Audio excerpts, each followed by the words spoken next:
We do have a couple of people on Zoom this morning, and let me try to get my video here.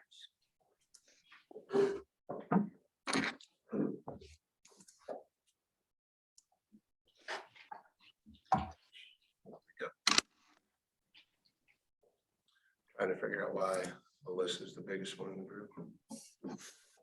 Rude. Did not feel like a compliment, Kenny. There we go. I just had Alyssa pulled up. She was the only one out there. All right. So this week, we're all going to be together for the next 8 weeks. So I want to kind of get through what you guys have as expectations for the class, what you have as expectations from yourself, and what you have as expectations from other people in the class.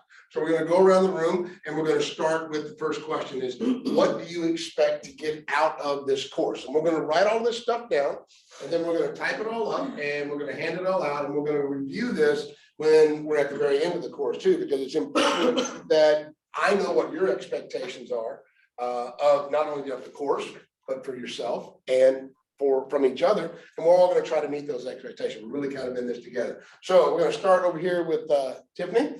What do you expect to get out of this course? I expect to learn a strategy to maintaining my clients and Okay. increasing my clients, I guess would be the better word. To increase your sphere of influence. Yes. Beautiful. She's got great handwriting, just not fast handwriting. Sorry. No, you're fine. Craig, what are you getting at? What do you want? A systematic way to engage my sphere. So you're looking for a system in place to really engage in your sphere of influence yet again. I got it. Makes perfect sense. So a system. I had about 30 seconds more to think about it. You did good. I put you on the spot and you did good. The next question I'm gonna start over with Nick. I was afraid he was gonna start that. Karen. I don't think it has to take with that. Accountability. Accountability. That's a big one, man. Absolutely. This is what you expect from the course is accountability. Yep. How to talk to clients who don't want to necessarily have a conversation. Beautiful. Objections, overcoming objections from clients who don't want to talk and really figuring out a way to have a conversation. That's great. I mean, mine's similar theirs, but just Structure, systems, always great.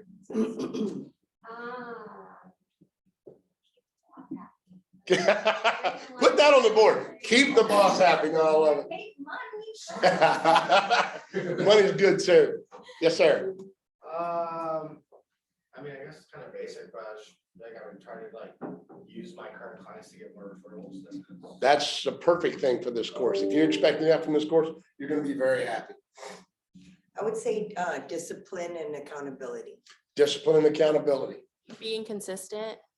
Consistency. So I say to everybody all the time, having a system is great, but if you're not systematic with the system, it doesn't work, right? So you have to be consistent with that.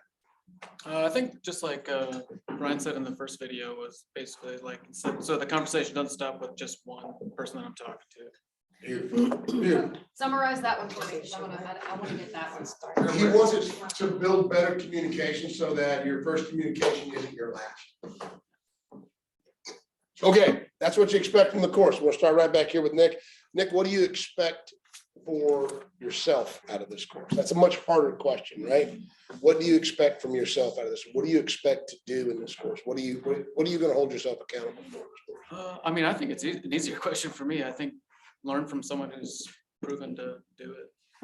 Perfect. Okay, so you're just open to learning from someone who's already been there and done that. I love it. The same, learning from not only just the Buffini course, but you and everybody in this class, because Love it. what, mhm. Love it. I don't know how much you'll learn from me, but we'll try to put something out there. I would say more consistent communication with my clients, with past clients. Beautiful, beautiful. So you want a more consistent communication. And I love that. She's writing solid communication. A lot of stuff's just double. Yes, sir, Mr. Texter. Oh, sorry. I'm sorry, what's about you, man? Well, we just gave the answer to how to make $1 million a week. You didn't hear that?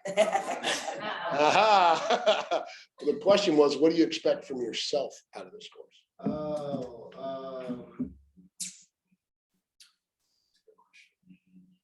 right? These are the questions we have to ask because these are the ones that are going to make us really drill down and really hold ourselves accountable for what we're doing.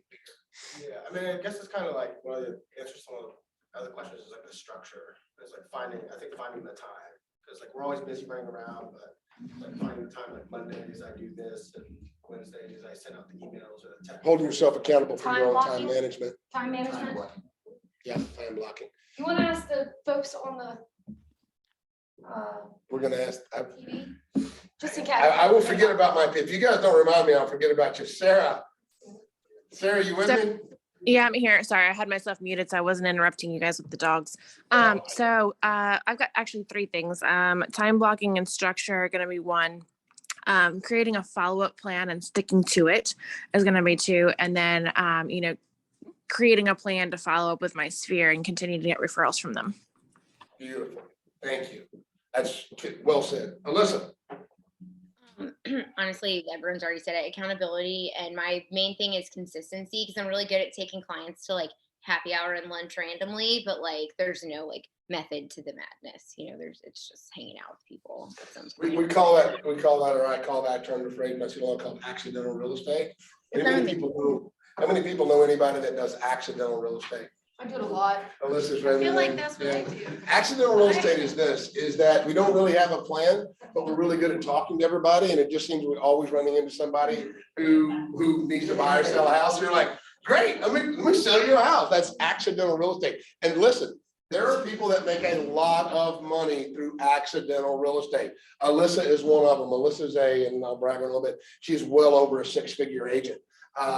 But she does accidental real estate. It's because she is just very much a social butterfly. Love to talk to people. People love to talk to her. So she runs into a lot. So if we can get, Alyssa, if we can get you consistent, she's going to be insane. She's the queen of chaos, that's why. Craig said you were the queen of chaos. Oh my God, Matt got me a shirt that said comfort and chaos. And I was like, that's so true. Real estate. Well, we used to do and I still have a podcast called Real Estate Happens, kind of like shit happens, only real estate. And we all know how crazy that can be. And there was about 6 of us in that. And Carrie Williams got t-shirts for everybody because everybody had their own little personality. So you literally got Alyssa a t-shirt that says Queen of the Shit Show. Right. So, The shit show or something. Yeah. but no, she's a really good agent. But again, it's just kind of accidental real estate. Thank you, Alyssa. Where are we at here? Oh, Or your- for your own expectations. So the first one was class expectations. What do you expect from getting from the class? And then what's your own personal expectation? What do you expect from yourself, right? Mhm. Okay. Just a refresh of everything, because I've taken classes, I just. It's a refresh for you. Just like. Yeah, to get refocused. For myself, Yeah, so it's kind of a refocus. I love it. stronger communication. Beautiful. Carrie. I'm going to work through my obsessive, You're obsessive compulsive my shiny objects syndrome. squirrels. We all got to get rid of No our squirrels, distractions. right? No distraction. Accountability. I love it. To actually implement what I'm learning into my life. And that's a big one, right? We can all take this course. I've said it 100 times. I've given this course and I've done this course many times. And I bet you that I can tell everybody this right now. This I can tell you 100%. If you do 90% of what's in this course and you do it systematically and you do it consistently, you'll be in the top 5 or 10% of the agents in Hampton Roads, period, in the conversation. There's no way around it. The problem is that most people will only do about 20% of this or 25% of this. And the whole system doesn't work if you don't really kind of implement way more than that. So out of all the people I've ever put through, the people that have come back to me and said, Kenny, I really didn't, of course, it doesn't work for me. I go back and I go, well, did you do this? And they go, oh, well, no, I think that part was important. Okay. And the people that have come to me and said, hey, man, I'm killing. Did you do this? Oh, I did all of those and I added something else. So this is going to give what you put into is what you're going to get back out of this. All right, last thing. So need to know what you guys are, your expectations are of each other in the conduct in the class. This is not my class. This is your class. So we're just going to shout them out. If there's things that bother you or pet peeves, I'll start out with the first one. cell phone use in the course, right? I think it's, I don't get paid a dime for this class. Nobody in here is really getting paid, but you all paid for this. So I think everybody deserves everybody's attention because we're all gonna learn from each other. So what do you guys want to do? Do you guys want to allow cell phone use and texting in the class or no? Show of hands. Use of cell phones while in the class, yes? Use of cell phones or no? They're You guys so gotta vote hard. on Yeah, it. It's so hard because of real estate. Yeah, I know, I- it's 2 hours. Yep. That's a long time. It's 2 hours, I know. Very minimal. If we, how about we It's create, your choice. It's not me. why don't we It's create your a choice. break? Do a Why don't break we in the create a break right in the middle? We can do that. You guys wanna do it that way? I like a break. Check your phones and, get back We on it. can't even know if you're breaking or not. Okay, let's go around the room. Cell phone use, on a break or during class? I mean, I'm fine with either on a break is fine. Everybody I has can such put my phone anxiety down. about this. On a break. I mean, On a everyone's break. got their phone on them anyway, so if there's something pertinent that pops up, you can just type right there. Okay, I'm 50-50 either way. okay, I mean, I don't think it should be a set rule, but don't sit there on your phone the whole time. fair enough. Yeah, I think as long as you're being courteous. Okay, Yeah, same. okay, Same. okay. So the rule on cell phones is be courteous, at least on silent. Don't have the phones ring in the class. All right, fair enough. What about arriving on time for class? How you guys feel about that? We're all real estate agents, so none of us are ever on time for anything. If you're on time, you're late. If you're on time, you're late, That's a military. How I Holy was cow. raised. right? So would we all agree that we should all be on time at 9? Yes. Okay, what else do you guys, go around the room, let's just share anything that you guys want for conduct for yourselves, got nothing to do with me, I don't care. Again, I'm just facilitating, if this was my class, I'd be like, these are the rules, but this is your class. Nick? The question is what to expect from each other. Yeah, I don't have any expectations. Y'all paid for this course. I mean, respectful, I guess, Participation. right? Yeah. Yeah, I have an expectation. I came here to be around people that do what I do and to learn from you just the same. So I expect people to say things. Yeah. Share. Yeah, and just like share your experiences, because we've all had similar, if not the same experiences, and it's nice to not feel alone in it first thing, but it's also nice to see like a different take on something. I could have handled it better. So everybody share, this is a non-judgment zone, nobody should be judging anybody for anything that comes up. You guys should feel completely safe talking about whatever. I'm sure I will share some stories that you guys are gonna be like, what in the world? But I'm gonna share them because I feel safe talking to you guys. And if one of my mistakes is something that I brought up in the past helps somebody else in the future, I think that's great. Like, don't ever tell a client that the color of the room is absolutely horrid when they're looking at a house, because it might be their favorite color. Yeah, guilty. Yeah, so. All right, anything else? I do. I have something. Can you, I don't need everyone to like do the talk about themselves intro part, but can we just really quickly say everyone's name again? It would help me. Like, Yes, we can. Can we just start around the room? We're gonna have everybody just do an introduction one more time. I'm Nick. What kind of introduction you want? That's good. That's good. Just your name. Just your name, would be great. Okay. Oh, I'm Allie. Yvonne. Chris. Danielle, Sarah, Sydney, Carrie. Craig, Tiffany? Kenny, Angie. we're waiting for you. I know it's y'all's turn. Your turn. Alyssa.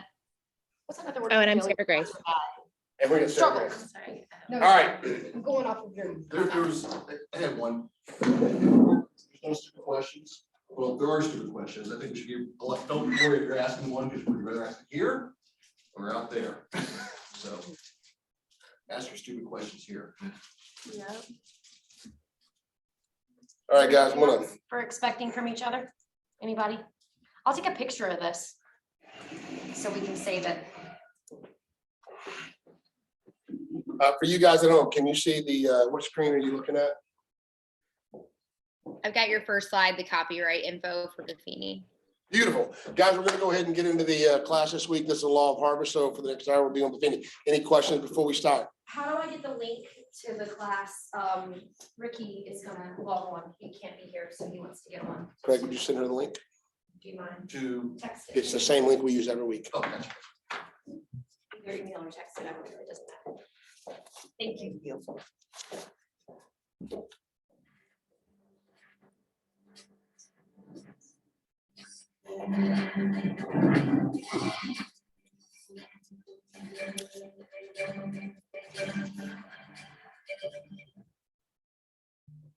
Welcome to Module 1, the Law of the Harvest. We are starting this journey based on this rock-solid principle I think we can all agree on. That which we sow, we will reap over time. And the exciting thing is, real estate rewards action. As an agent myself, before I knew about and applied this law, every day in my business was hard. I didn't know where my next lead was coming from. The next day was uncertain. My business was feast or famine. And so I ended up working with gnarly clients that didn't trust me or listen to my advice. And sometimes, after lots of hard work, they'd go leave for another agent. Now, even when my business was riding high, I wondered if I could do it again next month. Can you relate? Well, we're going to take the first step in correcting these challenges today, as Brian shares a tried and true formula. When consistently applied, leads to a steady stream of high-quality leads and opportunity for years to come. Welcome to Module 1, the Law of the Harvest.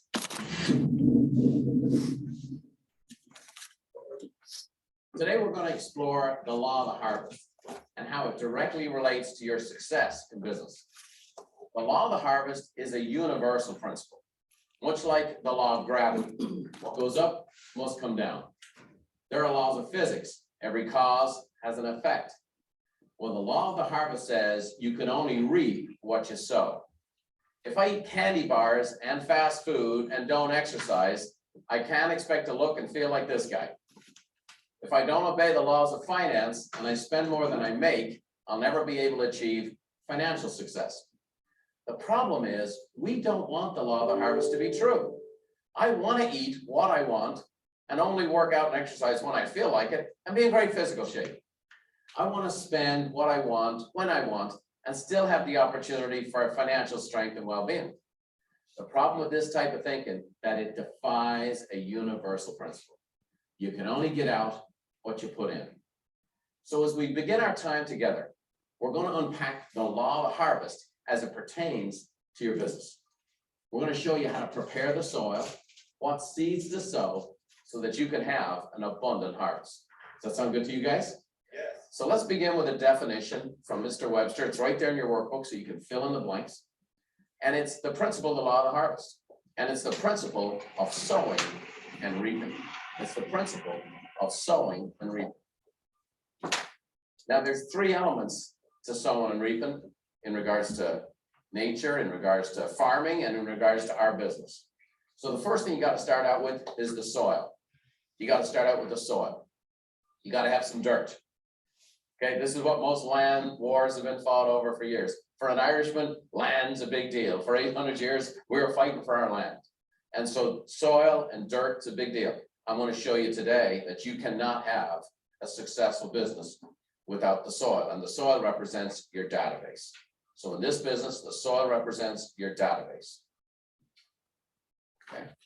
Next, the seed. You got to plant seeds in the soil, right? That's the law of harvest. The seed represents in our business lead generation activities. Lead generation activities. That's the bag of seeds. You got to plant the seeds in the soil. No seeds, no soil, no harvest. Another way of putting it, no database, no lead generation activity, no harvest, no bread. Okay. I don't know about you, but I like a little dough. Do you like a little dough?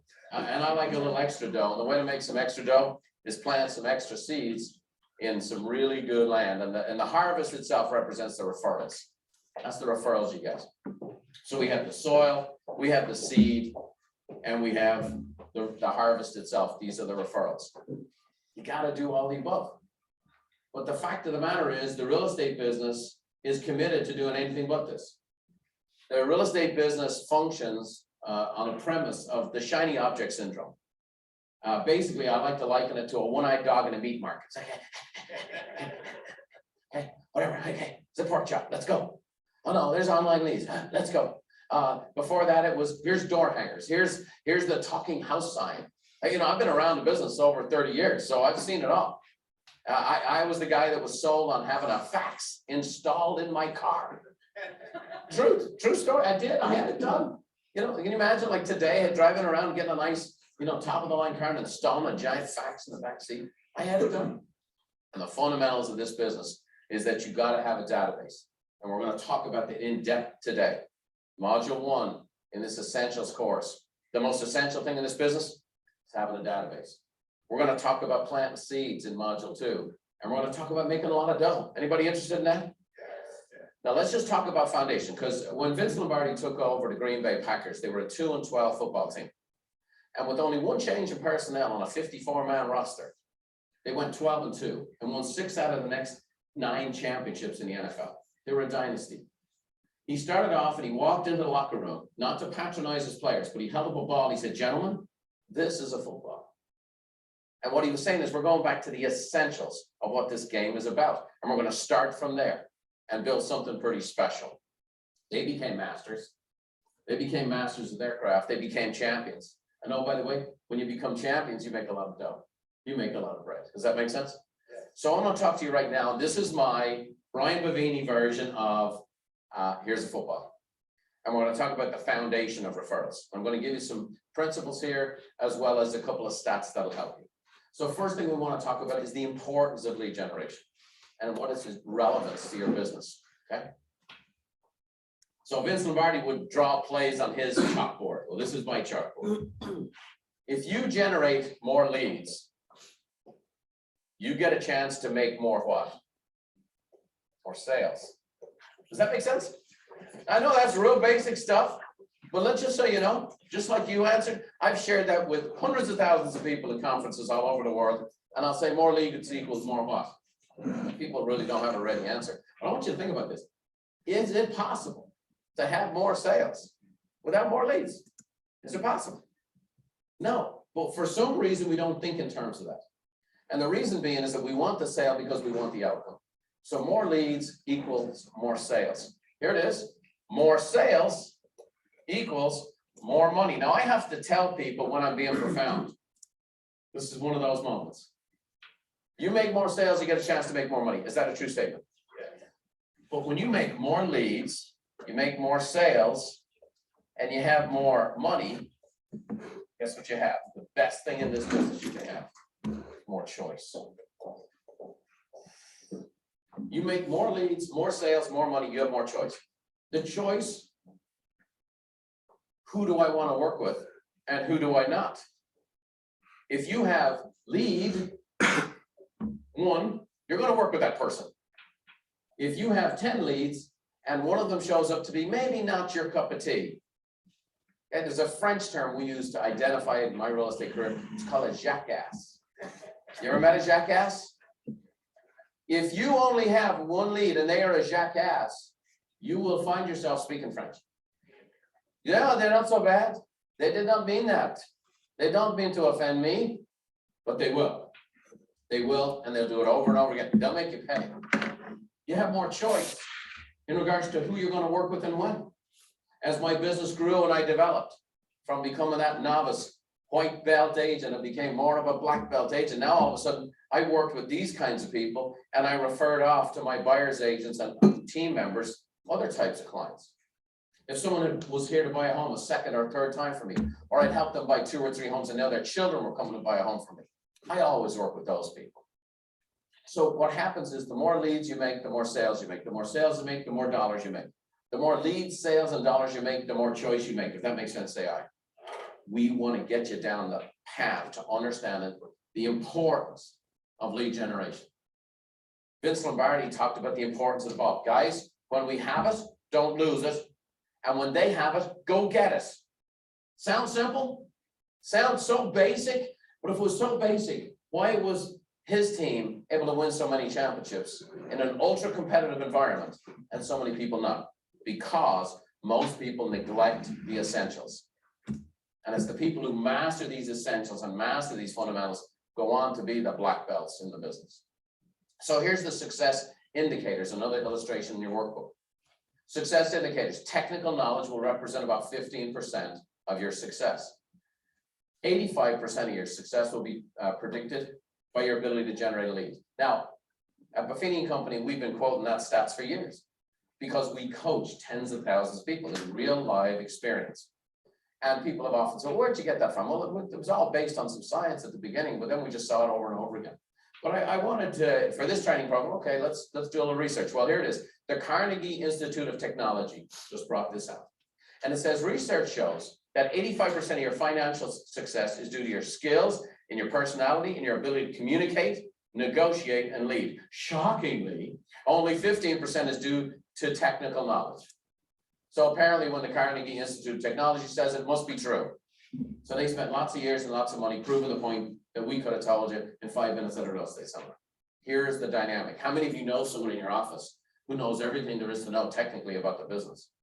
Or someone who knows everything there is to know about every piece of software, hardware, every app, every little gizmo that comes along, every technological little trick of the trade, they know it.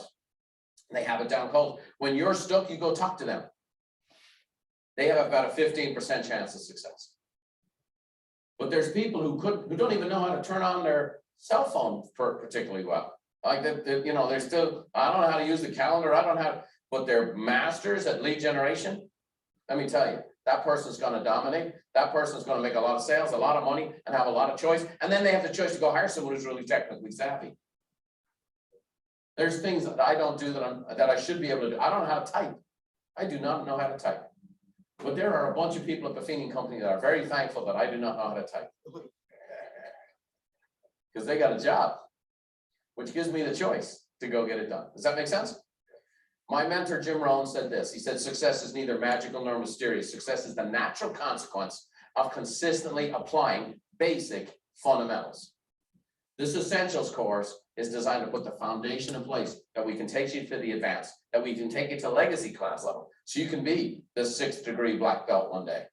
But before you ever start dreaming about 6 degrees of black belt, we got to figure out how to get the white belt and on. Does that make sense? The next thing we're going to cover is the significance of quality. You got to have quality. Quality is more important than quantity. 1 homer is better than 2 doubles. Let me share with you a dynamic that is crucial, and I will say this will be the case for the next 20 to 30 years in this business. The quality of a lead in this business is directly related to the source of where it comes from. The quality of the lead is directly related to the source of which it comes from. Think about it. Let's just go through some numbers. Rather than me teach you, let me ask you, let's say on a scale of 1 to 10. Let's say 1's the lowest quality lead and 10 is the highest, okay? Let's say you got a lead off an online lead generation modality, okay? So you've paid money, your face has appeared somewhere, it's an inquiry, and somehow that inquiry magically turns into a lead. What number would you put on that? Okay, it tend to be down here on the lower scale, right? Let's say someone calls off a sign in a yard. That's not bad, right? It means they're driving around, they're looking at homes. What number would you put on that? Okay, maybe, no, 3 to 4. All right. You know, so it starts to improve. Does that make sense? Now, let's say you got a referral. Let's say you got a referral from a very, very happy, satisfied past client who endorsed you to a colleague or a family member. What number would you put on that? Okay, so it's up here in the higher. Let's say it's 8 to 10. Because sometimes you can get referred people that are decent. Sometimes you get referred people that are awesome. You know, the best analogy I can give you is, what if you got a referral from your grandmother? What would that be worth to you? Let me tell you, that's a 12. It's always a 12. And here's why, because even if you don't close the sale, grandma's going to give you the money. Would you guys agree?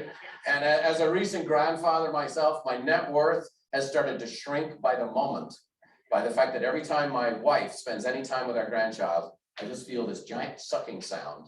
You follow? The quality of your leads is in direct proportion to the source from which it comes from. Look, if I could buy a bunch of online leads, have them converted for me, delivered on a plate, The person tours the homes on my website or Zillow or wherever else, and then clicks and says, I want to make an offer on this. I show them once and then click, add this commission check to my bank account. I'd be all for it. How many of those can I buy? I mean, I'm going to be over here explaining how to get your hands dirty and getting in here into the soil. And you got to go plant seeds and you got to work hard. Is that because I have, you know, I have to work hard to feel like I'm worthy of making money? I've tried. Trust me, I'm a guy that wants to get there and want to get there quick. I just found this, that in life and in business, the tortoise always wins. And I've seen 1,000 flash in the pants. And I've seen 1,000 agents come and go. And I've seen thousands of companies enter into the real estate business and they have this gimmick and that gimmick. And then they go out of business after a couple of years. And then they resurface again with a new idea. And here's the next gimmick. And the bottom line is, some people want that. That's not what this program's for. And if you've been a person who's been addicted to the gimmick, okay, fair enough. But hopefully you're going to change your tune here today. We're going to show you. And we're going to show you lots and lots of examples of people just like you who started this process off, got their hands in the dirt, built themselves a heck of a business. If you spend your money and time planting seeds, the tech seeds, you're going to get tech leads. Does that make sense? Well, no, if I plant carrots, I harvest carrots. Fair? If I plant wheat, I get wheat.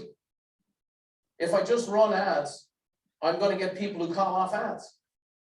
If I build into relationships and I build into my customers and I build in value to people and I cultivate a culture of referrals, I'm going to get referrals. Does that make sense? The truth is we don't want it to be true. We don't want the law of the harvest to be true. What I want to share with you is, and if you want to build a business that will sustain through any market conditions, through any change in the economy, through any disruptors that enter this field, you got to do the work. And that's why the next piece here is about the goal of relationships. We want relationships. Scott Stratton, great Canadian author and speaker, wrote a book called Unmarketing. He's spoken at many of our conferences. He says this: if you believe business is built on relationships, then make building them your business. So I'm going to give you right now the goal of a relationship with someone in your database. Okay, here it is. 3 things. First, I want them to know who I am. That's kind of important. What's your name? You call it to your database and they go, who are you? That's not a good sign.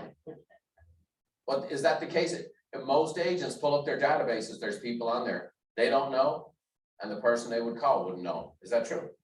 So the first thing is, I want them to know who I am. The second thing is I want them to know what I do. There are many secret agents out there, and their family and friends, they love them, they think they're great. They're at church, they're at parties, they're at their kids' ball games, but they have no idea what they do. They really have a good rapport with the person, but the person doesn't think of them in regards to buying and selling homes. And if their best friend at work mentions something to them, they could endorse it.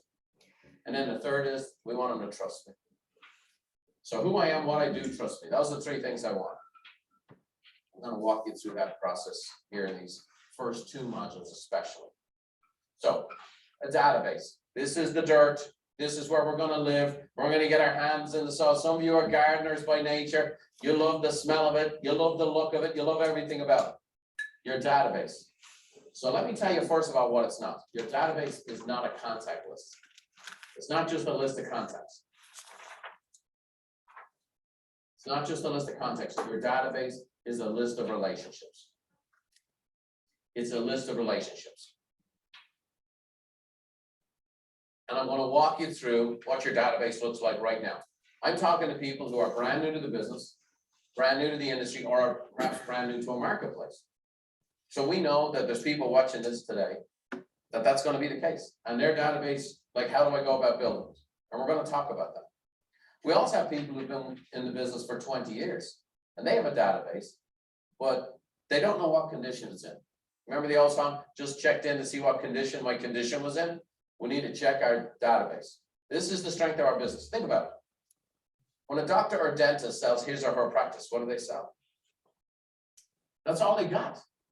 It's their database with regards to repeat and referral customers. That's what they sell. They're not just selling instruments and chairs and sharp pointy objects that you stick in somebody's mouth. Okay. The fact of the matter is, when a realtor sells their business, what do they sell? If you get online leads, if you do telemarketing for your leads, if you're out there and you have to just pump out doing cold calls, or maybe you do door to door, door knocking, maybe you sit at open houses all the time. And that's what you're gonna sell. You have nothing to sell. Because the only thing you have to sell is your effort. Does that make sense? So your database is in 3 states, like the soil is 3 states. The first state of a database is a recession. Your database is in recession. So how does a database get into recession? First, we lose contact with people. Does that ever happen? We don't stay in touch. People move out of town. That happens. People pass away. Here's a common one. A family member or a friend becomes a realtor. Does that ever happen? Well, let me tell you, you might be the trusted advisor and a great realtor, and their sister becomes a realtor. A lot of times they feel obligated to work with their sister. Does that make sense? Rightly so. Great, blood's thicker than water. My database is in recession. So what happens is a lot of people, I want to get my soil just so, and then I never have to worry about it again. This is an ongoing process that never ends. The second state of a database is stagnation. Stagnation, just like water becomes stagnant. Well, stagnation for a database is actually you're treading water. And you're treading water between recession and expansion. It's actually, when your business is stagnating, you feel like you kind of sell the same amount of homes every year. You get to this production plateau. If you work hard, you sell $4 million worth of real estate. If you kind of goof off, you sell $4 million worth of real estate.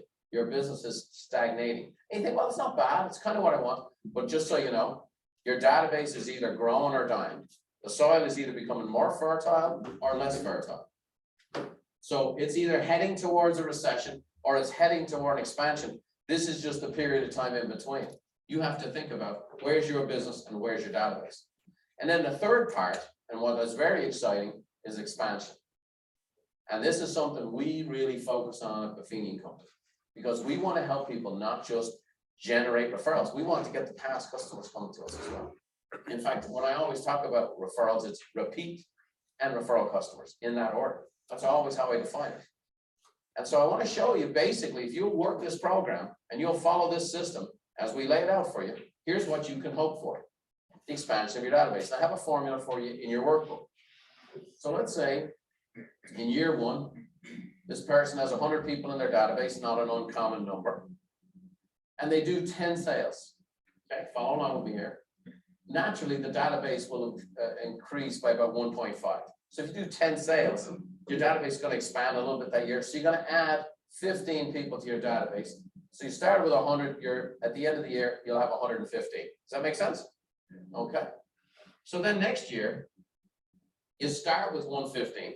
Now this person goes from selling 10 to 20 homes, a very, very easy common dynamic for what we teach here. That database is going to grow by 1.5. You're going to add 30 people to your database here. Does that make sense?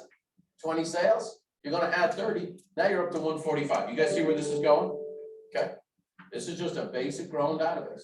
Some of you will grow much faster than this, and that's okay. Now you're starting with 145. Now you're going from 10 to 20 to 30 sales. Okay. And this is something we've done all day and all night for hundreds of thousands of people. The database is going to grow by 45. Now you're up to 190. Now you're starting year 4 with 190. You're going to do 40 sales. You've gone from 10, 20, 30, 40. Okay. Now you're going to, database is going to grow by 60. You guys follow this? So now you end the year with 250. Started with 190, finished the year with 250. Your database is doing what? It's expanding very organically, very naturally. We're not buying lists of people we don't know. Okay. Year 5, here's 250. Now you're doing 50 sales. Database grows by 75. Now we're up to 325. So watch what happens here. We've gone from 10 to 20 to 30 to 40 to 50 sales. Our database has gone from 100 to 325. That's just in 5 short years. By year 6, now the database goes, we have 325 at the start of the year. We sell 60 homes. Again, that's a natural progression. The database grows by 90. Now you're up to 415 people. Now here's the magic of this, and you can write this in your workbook. By the end of year 6, you have 415 people in your database, and 210 of them are your past clients. 415 in your database, 210 of your past clients. That's why each year gets easier and easier than the year before. That's the power of this compounding system. And so most people, they'll spend 1 year in the business and then spend another year in the business and then spend another year in the business, and they're not related. Does that make sense to you? And so they're always looking for the quick fix. And if 6 years, well, that sounds like a long time. Sounds like a prison sentence to some degree. Okay?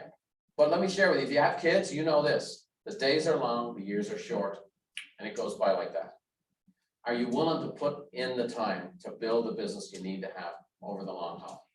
Are you willing to spend the time to go dig the dirt, plant seeds, so you can make the bread? So that's why we built this course, The Pathway to Mastery, to lay out a path for you each and every stage of your business to get from one level to the next to the next. Does that make sense? So you tell me, what do you want? You want to start over every year? Okay. You want to be spending money every year? New Year's Eve rolls around, New Year's Day rolls around, depressed. Why? Because I'm starting over every year from scratch. That's the standard operating procedure for the standard agent in this industry. The fact of the matter is there's a compounding effect of what we're talking about. The soil gets more fertile every year. Your database becomes more fertile. Your brand becomes stronger. It actually becomes easier and easier and easier. If you will just maintain it and be consistent, it becomes easier.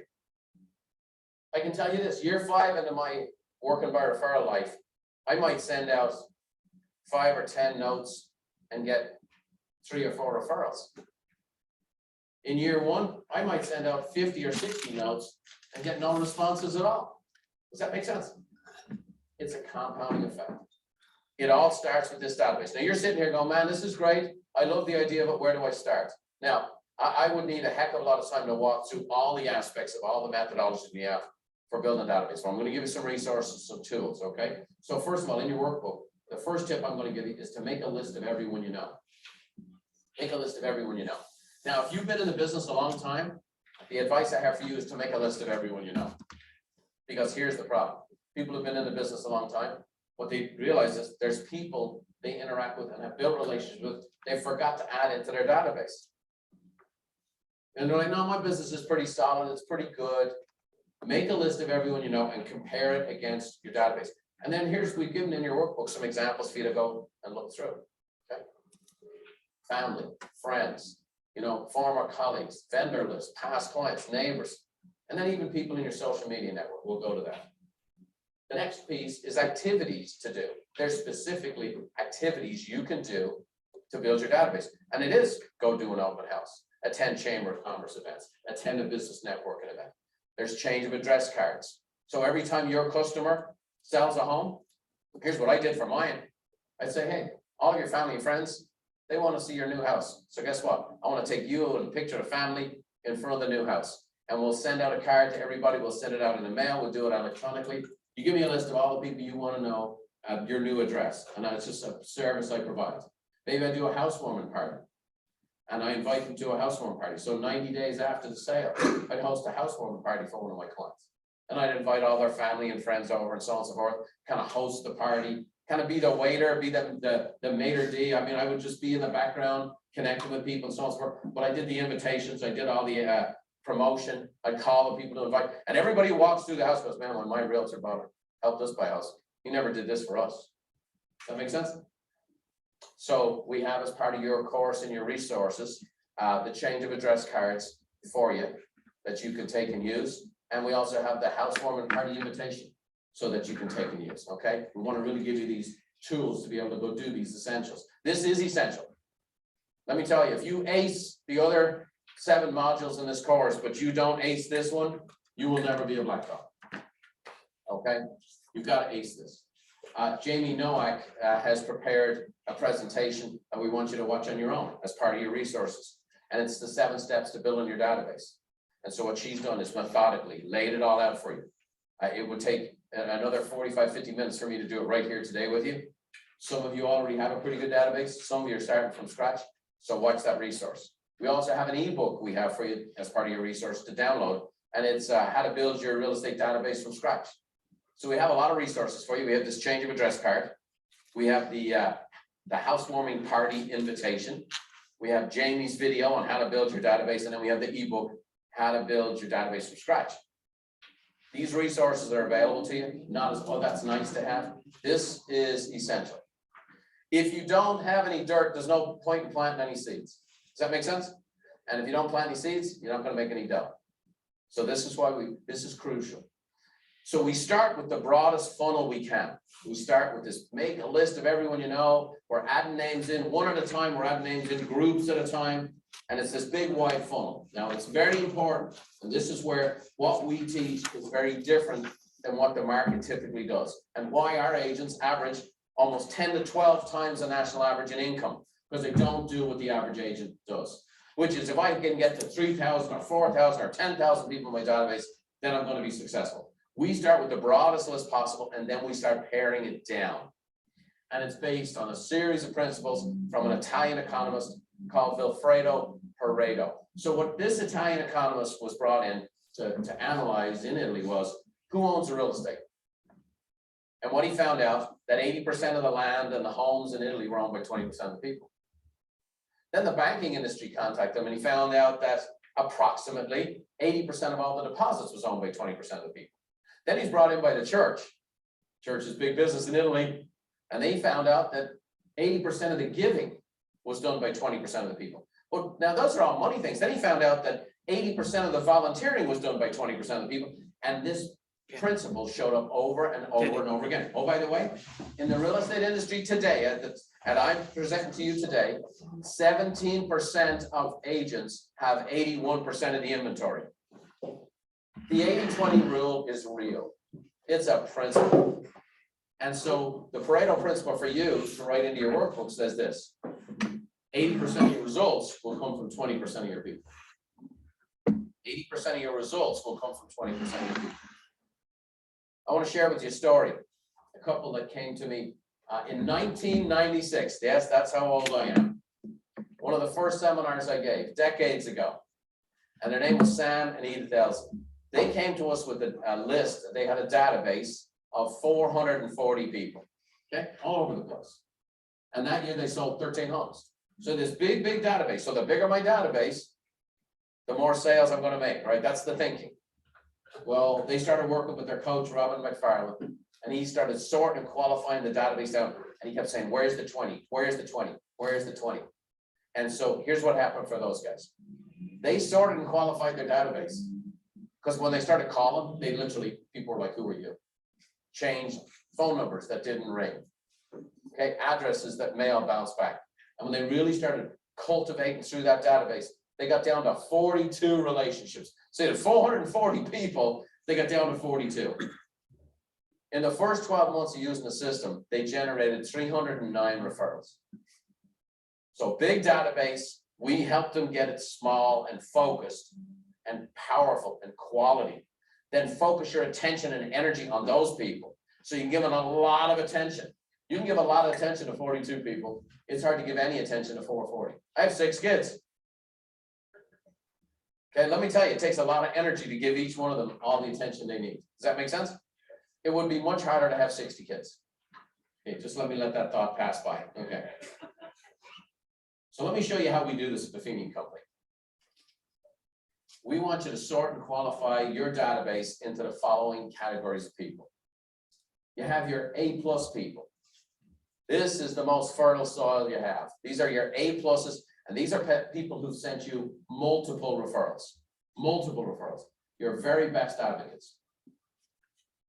Then you have your A clients. These are the people most likely. That's the next thing to write down. Most likely to refer you. Then you have your B clients. These are people who would refer you if you asked and showed them how. So the A+, these are advocates, okay? Walk and talk and billboards for you. The A's, these might be past clients, people referred you once in a while, close friends and family. The B's, these would be people you sent a card to at the holiday, okay? So any holidays at all, maybe it's Christmas, Easter, whatever you celebrate, and you'll send out a card to them.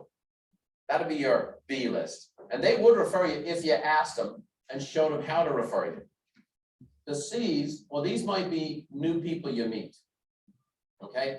They might refer you in the future, okay? So these people who might refer you in the future, and they're new people. It might be a waiter or a waitress at a restaurant. It's on life's journey. O, and this is an important category, this is your online contacts. And so this is your social media contacts, this is people you meet online.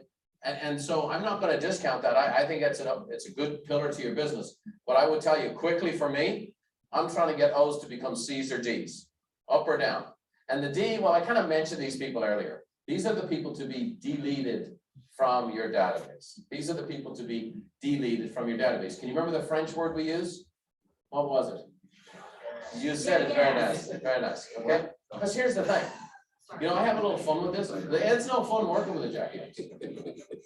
Okay, they rob you of your joy and your enthusiasm for what you do. You can have 4 clients you're working with at the same time. 3 super good people, appreciate what you do, value you, can't thank you enough for your efforts. And then you get this one, this jackass, and they rob you of your joy and your enthusiasm for what you do. They take more time and effort than the other 3 combined. Does that make sense? So just like with the garden, we got to get the weeds out. Okay, if you put fertilizer on top of this soil and it's got weeds in here, weeds are going to grow. Does that make sense? So I want you to view this. This right here is a giant funnel. This is the list of everyone we know. And we're up 40 feet in the air looking down on top of the funnel. And we're going to sort that funnel into A pluses, A's, B's, C's, O's, and the D's, well, they are going to go away one of these days. It all makes sense. This is all common sense. Can you plant seeds in rocky soil and hope to get a great return? Yes or no? No. I mean, you plant seeds in the desert. Now, I know that might look like landscaping in Arizona, but here's the point. That is not what's going to make for a great farm. The next thing is you got a field full of weeds. You got all kinds of O's and D's and marginal C's. I mean, that's what it looks like. You can work as hard as you can. You can get up at dawn, down at dusk, plant seeds till your fingers bleed, fertilize, water, and it doesn't matter, you won't get a harvest. Does that make sense? Why does it make sense in farming, but it doesn't make sense in our business? We have to sort and qualify that database. We make a list of everyone we know, we get groups together, we get the entire database, and then we put them in the funnel. And the goal is to get to this. You want to get to this rich soil that you're going to plant, that you're going to put seeds in here, you're going to fertilize, you're going to water. And when you do that, you're going to get a harvest. It's just the law of the land. Now, again, this is a complicated process. I've been teaching this for over 30 years. I started when I was 9. And we've built every tool you can imagine. We've coached tens of thousands of people. Been the largest business coaching company in North America for a long, long time. So we built every resource you can imagine. So we want to include just the things you need and none of the things you don't. There's probably 50 or 60 resources that I could give you today regarding your database, but I'm just giving you those things. Here's 4 things I gave you to help build up your database. Now I'm going to give you 1 thing to make your database come alive. And it's a relationship manager, okay? And it's a CRM. Now, you may work for a company that already has a great CRM, fantastic. You may have your own CRM, fantastic. But during the duration of this course, if you want to be successful in this course, get the CRM that is part of this program. It's called Referral Maker. And it's designed to make referrals for you. What a great name, okay? #1 rated CRM in a real estate business, okay? 2nd largest used by agents. But we didn't develop this to get into the CRM business. We developed this to support our agents to be able to sort and qualify their database, to be able to do this. And so if you'll see each module, there'll be a piece of the action steps we give you that will relate to this CRM. That'll make your goals come alive, make your financial management come alive, make your actions come alive, make your reports come alive, and help you after 8 modules having the essentials of how to run a business like a business. Does that make sense? So, and at the end of the 8 modules, you decide to go back to your own CRM, no problem. You'll be in great shape because you'll have a sorted and qualified database. You'll have a set of goals that are related to it. You'll have a financial plan related to it. You'll have time management related to it. And you'll have a dashboard of activities related to it. So you'll be a lot better off. Does that make sense? So at the very least, for these next 8 weeks, I want you to knuckle down. Here's why it's so crucial. We built a coaching company first. It used to take, with a coach, paying $6,000 a year, it used to take 6 months to get a person to sort and qualify their database with a coach. And they're highly skilled. When we put the CRM in place, all of a sudden, it went from 6 months to 36 minutes. Does that make sense? So that's why we're including it, okay? So we want to add a little miracle grow here, make this process go a little quicker. Okay, now I want to switch gears with you. We started out with lists and ideas and how to make this soil work. Let me give you one tip. The best way to build your database is face-to-face. I know you wish there was an app for that. But the best way is face-to-face, because a database is a list of relationships. And the best way to build relationships is one, face-to-face. Now, one of the focus points of this training program is dialogues. Dialogues are different than scripts. A script is using words verbatim, regardless of situation or context. A dialogue is a guide to use and phrases to employ that you ultimately make your own. And the first of these is called the Mayor Campaign. And it was developed by my good friend, Joe Nego. Now, Joe Nego sold real estate on the south side of Chicago. And he went from selling 9 homes a year to over 250 homes a year using this very dialogue, okay? And I saw it in action. I've been with him and watched him do his magic. So Joe would meet somebody, he'd have a conversation. He would be in a restaurant, he would be in a park, he would be in a social center. Wherever he'd meet somebody and he'd say, hey, what do you do for a living? And he'd take an interest in them. And as the conversation would turn, the person would say, well, what do you do, Joe? Well, I help people buy and sell homes. And then he would say this. So the Mayor Campaign was a dialogue he developed. He said, if I was running for mayor of Chicago, I'd want to get people to vote for me. And this is, you want to get people to vote for him in his database. Does that make sense? So he said, oh, by the way, if you were buying or selling a home, or had a friend or a family member who was, do you have a realtor you'd refer them to? Oh, by the way, if you were buying or selling a home, or had a friend or a family member who was, do you have a realtor you'd refer them to? Now look at me here for a second. That dialogue, in just a couple of sentences, achieves 3 big things. If you were buying or selling a home, sometimes they go, well, it's funny you say that, we're thinking about it. Or you had a friend or a family member who was, now I'm talking about a referral. Well, it's funny you should mention that, my brother mentioned to me last night. And then it qualifies them. Do you have a realtor you'd refer them to? So if you were buying or selling a home, or had a friend or family member who was, that's a referral. Do you have a realtor you'd refer them to? 3 things accomplished in one dialogue. That's worth learning. And that's worth mastering. I've been with Joe Nego in a restaurant. He had a business card in his top pocket. He's having a conversation, hands a business card, connects with this person, adds that person to his database. So how did he do that? Well, follow along with your workbook. If the response is yes, I do have someone I'd refer, then your reply is, that's great. It's important to have a qualified professional to work with. If the soil isn't fertile, move on. Oh, my auntie, she's in real estate. How old is she? 75. Hanging on by a thread then, huh? Well, she's not around anytime soon. You know all. Like, someone's connected to a realtor. There are so many unclaimed clients. Don't get caught up in the ones that have some kind of affiliation. Even if you think they're using that as a smokescreen just to end the conversation. God bless them, great. There's so many unclaimed clients. The vast majority of agents aren't in contact with their database. They're not in contact with their past customers. The National Association of Realtors produced a report recently that said 28% of satisfied clients, people who are totally satisfied with their agents, couldn't remember their name within a year. Because most agents aren't in contact. So there's so many unclaimed ones, just focus on that. So the response is no, it's right in your workbook. I don't have anyone. Then your reply is, well, I'd like to be that person. Every month I send out helpful information on topics like how to improve your credit score, how to protect yourself from identity theft, stuff like that. Does that sound like something you'd like to receive? And you're basically engaging in a conversation, and it leads you along to go and ask for their contact info. Where do I send it to? If I need to get a hold of you, what's the best number to reach you? Powerful.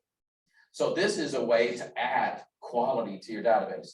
This is to, maybe you're putting potting soil and making the dirt more rich. You're always adding. Remember, this is either getting stagnant, or it's in recession, or it's growing.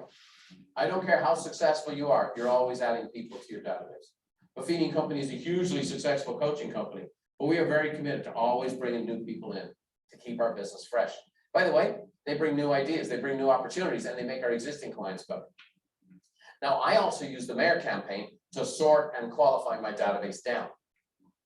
So I started with, so if you're an experienced agent, the first time I heard the Mayor Campaign, I used it to sort and qualify, to weed out certain people and to find out where people were. So I started with the people I thought were my A pluses. And I started calling them. And I'd have a conversation, we'd connect, and then I'd say this, and it's in your workbook. This is for people, you know what, by the way, if you were buying or selling a home or had a friend or a family member who was, am I the realtor you'd refer them to? Now, I've known agents who are afraid to ask that question. Well, what if they say no? It's good to say no, then you can stop bugging them. Does that make sense? Like that, okay. Okay, would you like to go out on a date? No, I've been married for 3 years. Okay, now unless you're a little off, that's a no sign. So if they say yes, I will refer you, make sure you keep adding them to the database. And you'll send them this month's mailing. We'll show you what to mail them. Part of your kit, part of your program. Follow up with the personal note. We'll give you the notes and we'll show you what to say in the notes. And if someone says no, now you know who to spend time with and who you don't. Does that make sense? Okay. Now, Jamie Nowak, who is not just only the host of this training program, she has also mastered these dialogues. Jamie was an agent in our program for over 10 years, and now she's been over 10 years as a master trainer with our company. So we're going to watch her in action right now, demonstrate the Mayor campaign. She's at her son's ball game, and she strikes up a conversation with another Little League mom. Let's take a look at the Mayor campaign in action. Which one is yours out there? Number 5, playing first, Jacob. Jacob, yes. My son Jason's number 3. He's playing short. He talks about Jacob a lot. He's a great little part of the team. We all saw that amazing hit he had in our first game last week. Oh yeah, he was so excited about that and we've been reliving it all week. I'm sure that you have. I'm sure you have. I'm Jamie, by the way. Nice to meet you, I'm Colleen. Nice to meet you too.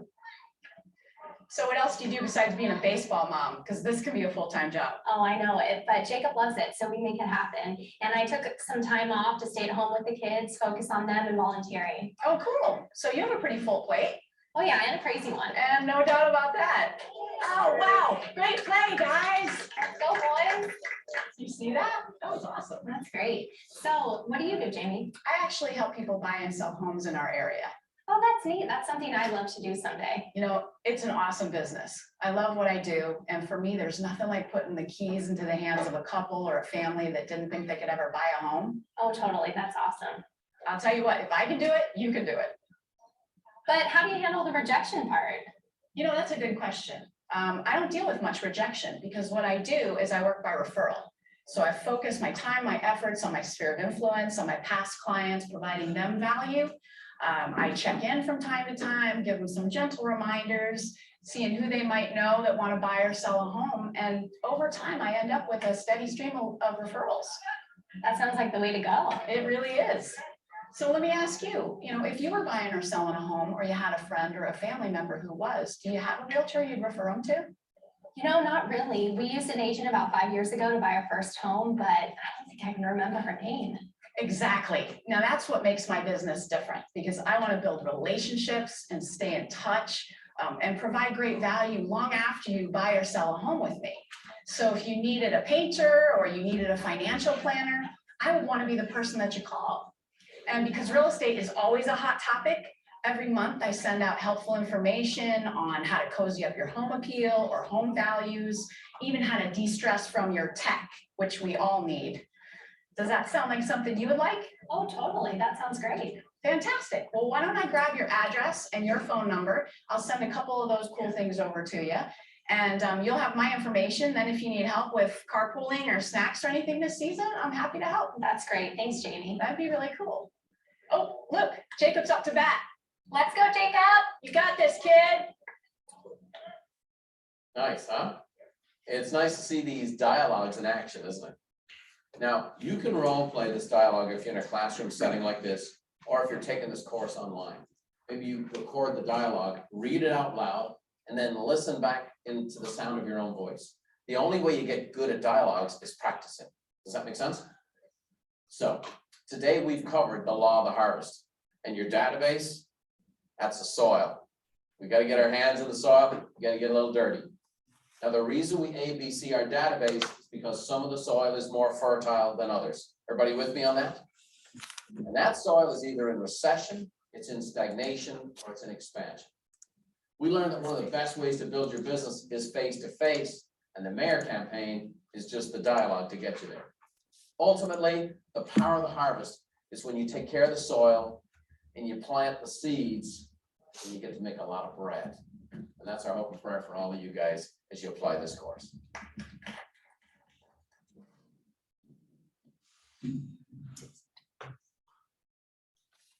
Today's tips and techniques section, I want to show you how your personal philosophy is also part of the law of the harvest. What you think about yourself, your abilities, and your future is the soil of your mind. As the great Earl Nightingale said in The Strangest Secret, we become what we think about all day long. Oh man, I know what some of you are thinking right now. You're going to turn into a hamburger, right? The fact of the matter is, the law of the harvest is a philosophy. Now, it happens to be a law of the universe. It happens to be a law of how the world was created and designed, just like the laws of physics. But the fact of the matter is that same principle applies to our mind, what we think and what we believe.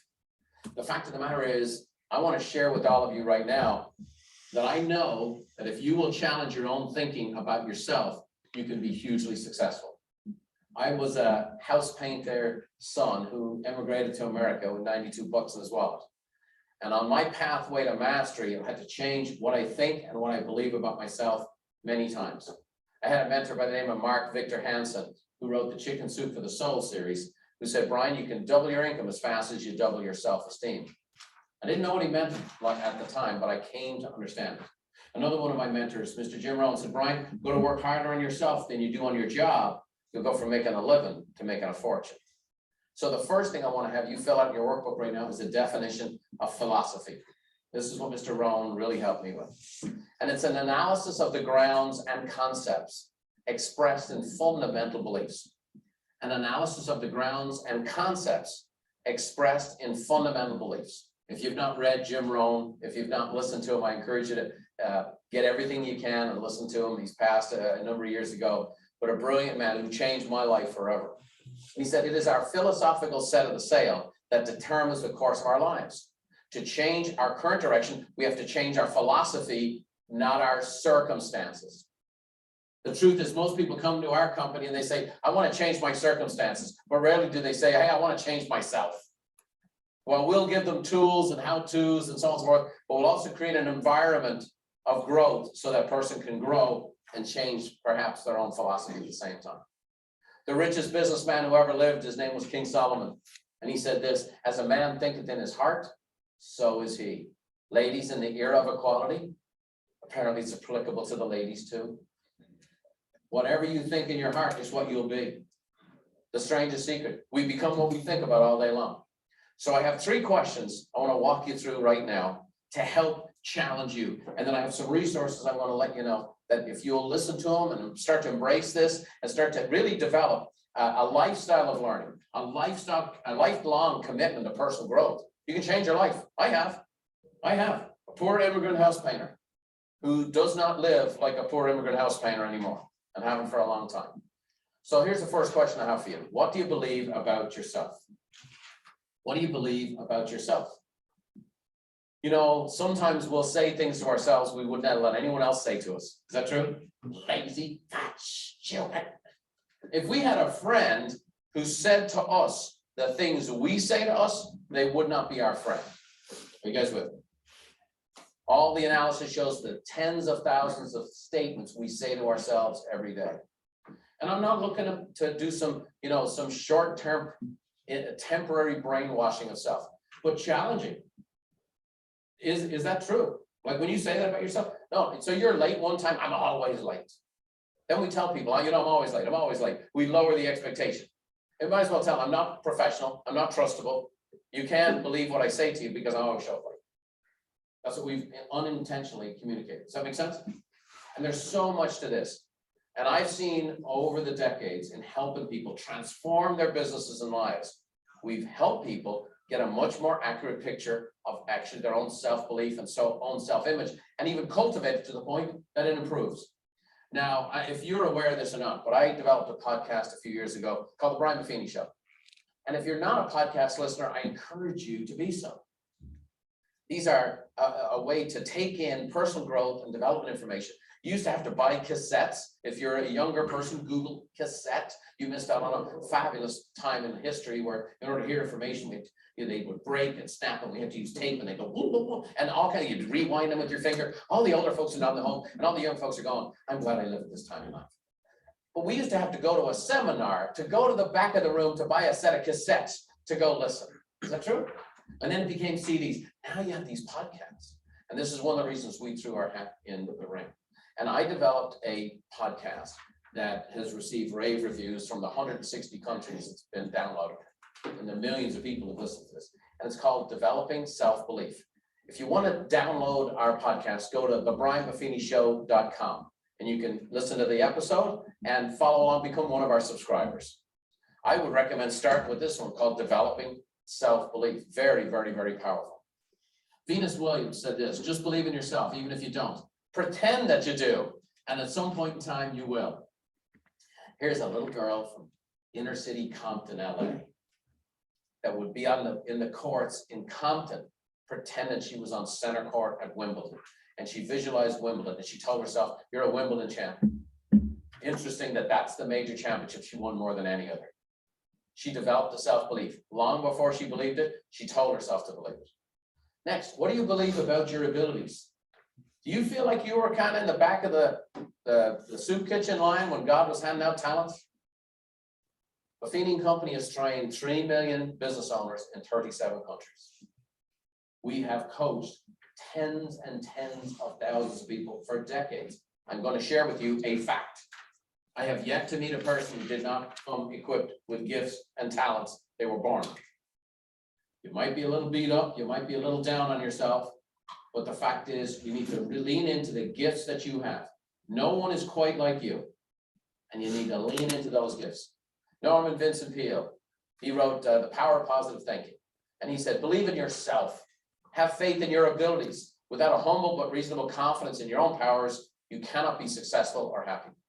My favorite author, this guy's a genius, he says this, just being myself is good enough to be great. That guy is awesome. That's cute. To demonstrating my self-belief there, am I? Or is it something else? Okay. And then lastly, what do you believe about your future? Okay, I'm going to step on your toes here a little bit. If you're watching the news round the clock, if you're every time there's a news alert, you're getting all sideways by what happens by the latest drama, and then the latest drama, and then the latest drama. That's the business those people are in, to create drama, to expose drama, to make things more dramatic, so that you will watch, so that their advertisers will keep paying them. What I'm watching is I'm watching people all over the world become more and more inconsistent in their belief about the future. Well, the world's gone to hell in a handbasket. Just because things were bad in the past but not reported or not on social media, so they didn't get around the world in 8 seconds, those bad things were just went unreported. But today, the whole world has gone to hell in a handbasket. I don't believe it. I know what I believe. I'm a student of history. I'm a student of economics. I'm a personal growth and development person. And here's what I can tell you. The next 30 years will blow away the past 30 years. The number of millionaires that were made in the last 30 years, it'll be 10 times in the next 30 years. The market is growing. The market is expanding. There's more capital than ever before. There's more countries coming to the table than ever before. The technologies are opening up markets that were never markets before. Is the world changing? Is it different? Of course it is. And we all have to grow. And we all have to change. And the fact of the matter is, what do you believe about yourself? What do you believe about your abilities? What do you believe about your future? Here's what I do. I believe in you. I believe in each one of you. That's why I have a company that does what it does. If I didn't, I wouldn't do it. And I have been rewarded in ways that no money can ever be paid, because I've seen the transformation of people year after year, decade after decade, when that which is on the inside came to the outside. It's the law of the harvest. We talked to you about building a database today, but we've also talked to you about your mind and who you are and what you believe, and that it's fertile soil. The great Brian Tracy said this: when you develop yourself to the point where your belief in yourself is so strong that you can accomplish anything you put your mind to, your future will be unlimited. That's the truth about your future. Now, throughout this program, we want to encourage you with stories of people who've mastered these fundamentals to to become very successful. We call it lessons from the legends. One such legend who embodies the principle of the law of the harvest and believed in herself is Kendall Bergstrom from Oregon. Now, when Kendall started in our coaching program, she was making about $60,000 a year in gross commissions.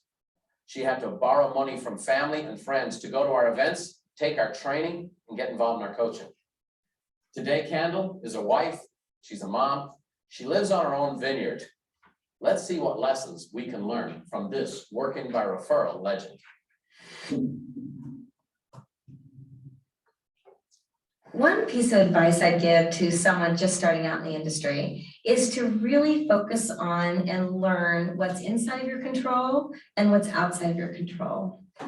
For example, when you approach your work every day, you can control your mindset, you can control your attitude, you can control your planner, you can control noise that's happening around you. And so if you make a commitment to really understand what's inside of your control, the structure that you can place inside of your business and the boundaries that come with that allow a little bit more peace of mind. And I don't think you'll be as pulled perhaps in as many directions when you really focus on that.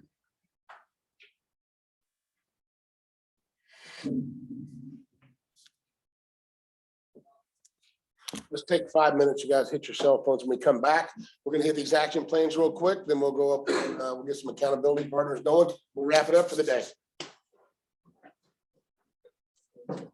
Let's be back at 10:30. 7 minutes. 7 minutes. Set your time.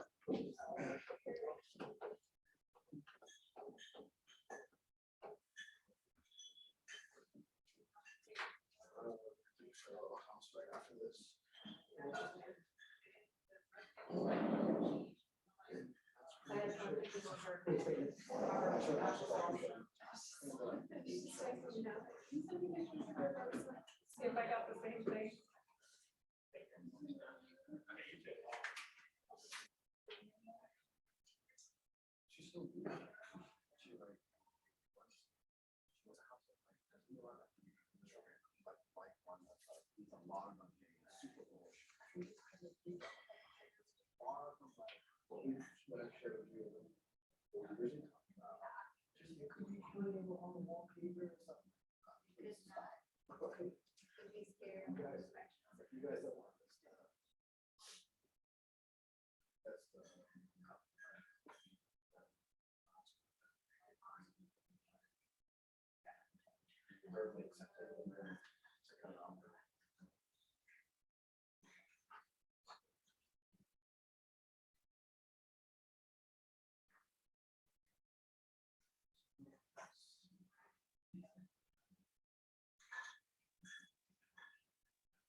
Really high quality leaf just come through. No, not today. What did they say? Definitely interested. There's $1,000 that she needs to protect. That's fun. I know we're not gonna have to. Chicken part here. Wanna do that? And I had to see some. It's you.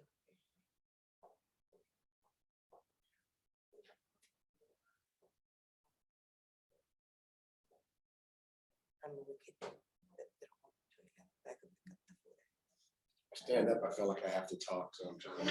Trying to leave everybody alone so they can do what they need to do. During the sermons, I feel like I need to run my mouth. I know. City guide. It's probably the best little magazine to promote a city I've ever seen. It's Well, amazing. must see iconic more. It's, if you just, every page is good.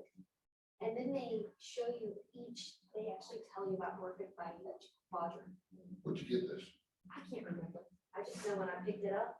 I I love like it. that, like 50 of them. Isn't it amazing? Yeah, because it breaks down each neighborhood, Oh my military, God, highway, it's- Norfolk, It's airport. beautiful. Probably one of the best designs. It's really good, it's really good. It is. That's really good. Look at that. It's all eye candy too. It's all like every page is like, ooh, ooh.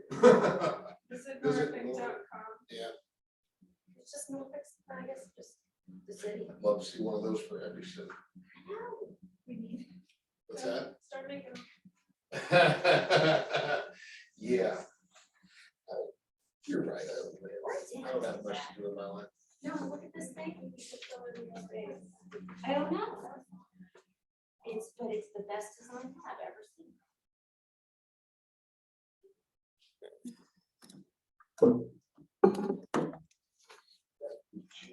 Driving miles to different areas. I'm tolerating.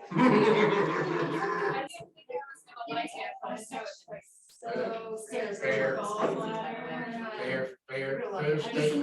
Carrot in it, there's pineapple, and there's ginger. Oh, so it's not just like peaches or something, there's other stuff. Yeah. The pineapple offsets Well, all of the. Because I'm thinking if it's just straight beets, I'm not gonna be. They're moving to the area. I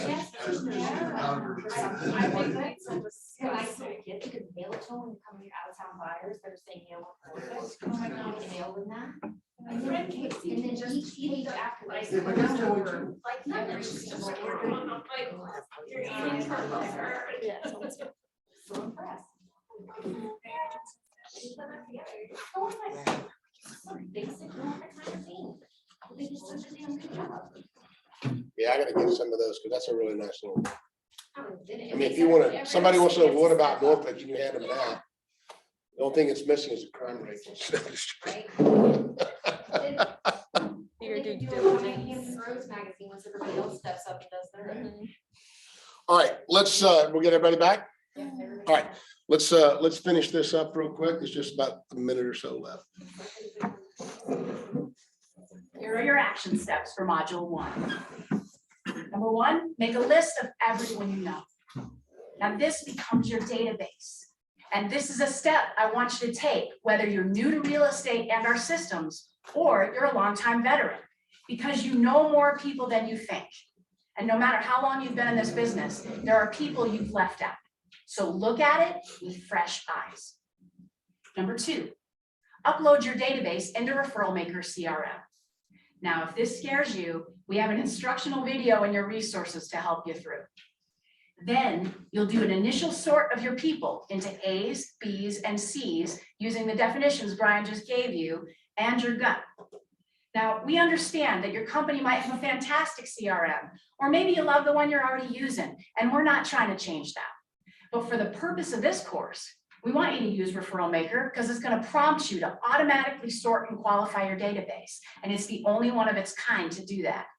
If this still makes you pause, upload your top 100 clients and let's get going, because it's going to give you a greater chance for success because it's built for working by referral.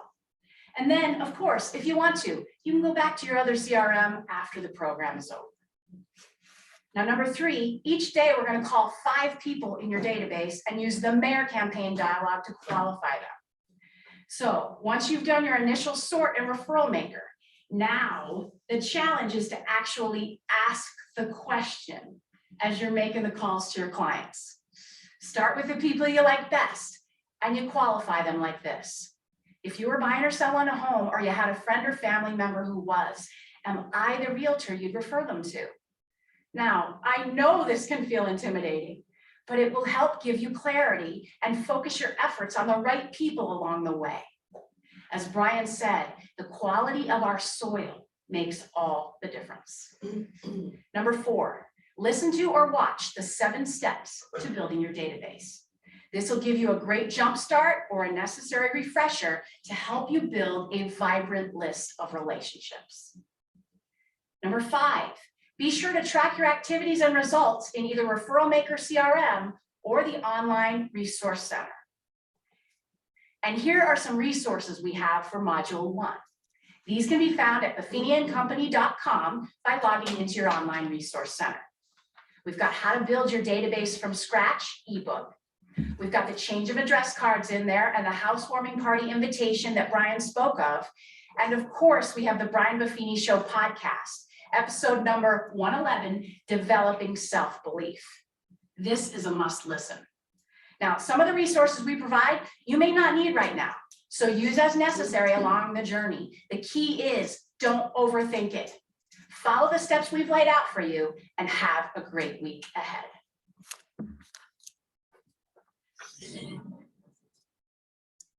All right. I don't think I ever really get tired of listening to Brian talk. I've been listening to it for so long, I feel like I'm one person someday. I'll probably get to me. There's actually a big event going to in Richmond where he's actually going to be there live again. I've seen him live a couple of times, and it's always really kind of a cool thing. Let's just talk real quick. Again, this is all about one of our things you guys want to share and listen to each other. So I just want to go around the room. We're going to start wherever you guys want to start. So we'll start when somebody raises their hand, and just tell me, what is it out of this entire class that you just watched him go through that really resonated with you the most? We'll pick, if nobody raises their hand, and we'll pick somebody. Oh, Andy, go ahead. Sorry, good. Yeah. All right, I like my favorite one that he said, is when you do the merit campaign with someone and then they say, actually, the agent that I bought a house from 5 years ago, I don't even remember her name. So that's always resonates with me when I hear that one, because that's so true. How many agents there are, and like that's how easy it is to, and that's the biggest referral source is when you just closed on. So you can keep refreshing that constantly after closing. And then always be having referrals flowing out of that person if you just stay in touch with them. Every time I teach this course or facilitate this course, I always get the question, and it never fails. Somebody always says it. Well, man, if anybody that's ever bought a house, they've already got it. I say that all the time. I talked to somebody 2 days ago, and they said they bought a house 6 months ago, and they went, "Oh, it's not an agent. It was like 6 months ago." Yeah, that's So really good point. There's always going to be people out there that, like Brian said, that are unaccounted for resources for sure.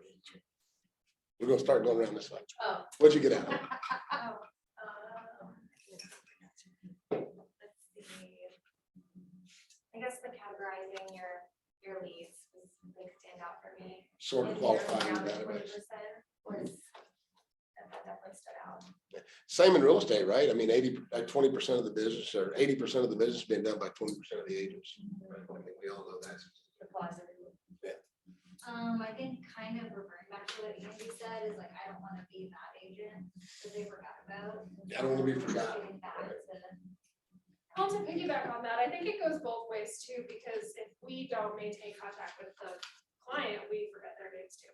Like, I know there was an address that had popped in and I was like, who the heck was that? It was from 4 years ago. Never talked to them again because it was a disaster transaction, but that does apply both ways. It does, because, and if you get to be my age, right, because I'm a little older, I'm gonna say how much, I'm a little older. A guy came up to me on Saturday where I was out having some coffee at a canine demonstration. He nudged me in the back, goes, "Hey, Kenny, how you doing?" I'm like, "Hey, how are you?"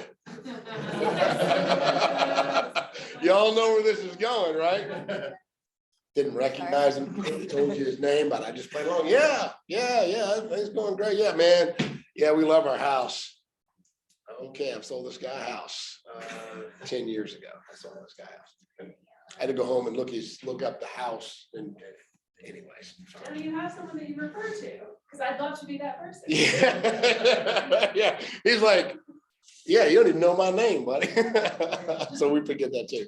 I really like the quality over quantity. I've always believed that, but it's really hard, you know, in this industry to focus or to be, you know what I mean? But like, that's definitely, I just want to be the most genuine person, like genuinely care about finding the house and keeping up with you and like not just leaving you hanging after I sell you a house.